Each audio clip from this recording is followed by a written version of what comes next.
first questions in English and then switch to Spanish in here. So first question, please. First question.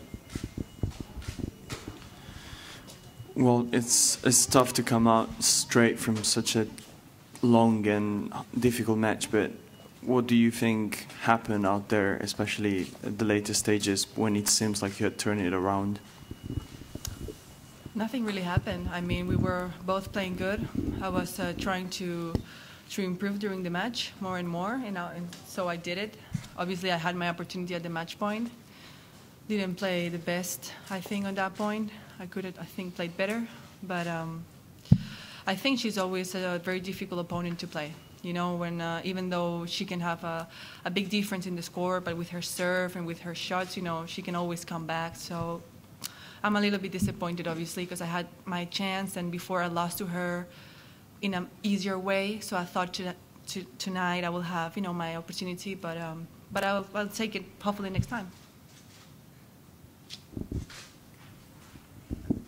Garbiñe, just in that late in the third set, I mean, how much of it was tension or just poor execution, bad decision making? What do you think kind of set up the situation as it was? Tension. Yeah. Next question.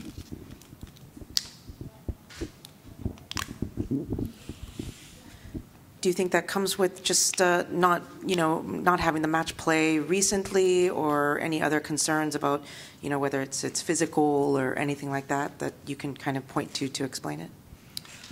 Well, you always are tense with a player that can serve so hard and can suddenly, you know, win a game where you're trying to control it. So it makes you feel all the time tense. But that's pretty much. I think we were both playing well.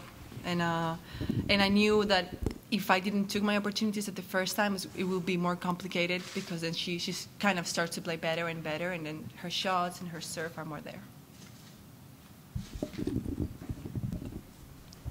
Garbi, you obviously had a pretty late start and late finish. Did that impact you at all? What was it like being out there so late?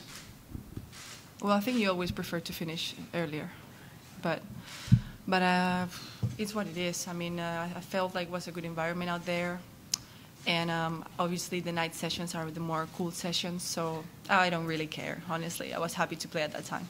And having a slow start, but being able to come back and getting so close to the finish line, does that give you any sort of confidence going into your next match?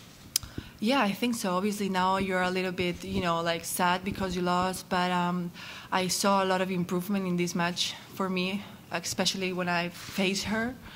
So I'm going to take that positive side, honestly. I know right now you're like, man, I had a match point, how, you know, that kind of stuff, but I had my opportunity there, so that's what I'm going to think. Well, about this is a format where you can lose your first match, and rather than fly to the next tournament, you have another chance. That also help kind of moving forward and also find the positives as you're doing at the minute? Yeah, I think so. Well, I played here last year, and I learned that almost every game counts, you know, because last year, like, some players were like few games of difference, so obviously you want to win, but you want to win and give everything you have left, so you know, you feel good, like today, you know. Last question in English. Garbiñe, in that second set, what adjustments do you think you made in order to kind of get the comeback and be able to force the third set? Because you were playing, you know, good, it looked like good positive tennis, maybe a little bit more balance with the footwork. I think I started to play a little bit more the points. You know, at the beginning she came with fresh, like, big serves and good shots, and I was kind of couldn't really, you know, give the ball back. I was missing a lot. So then I thought about, like, hey, I'm gonna play the point. I'm gonna try to fight more in that way and not risk maybe that much, and just play with her and see what happened. And well, I just kind of did that. Maybe take a little bit less risk. Okay, we'll now switch to questions in Spanish.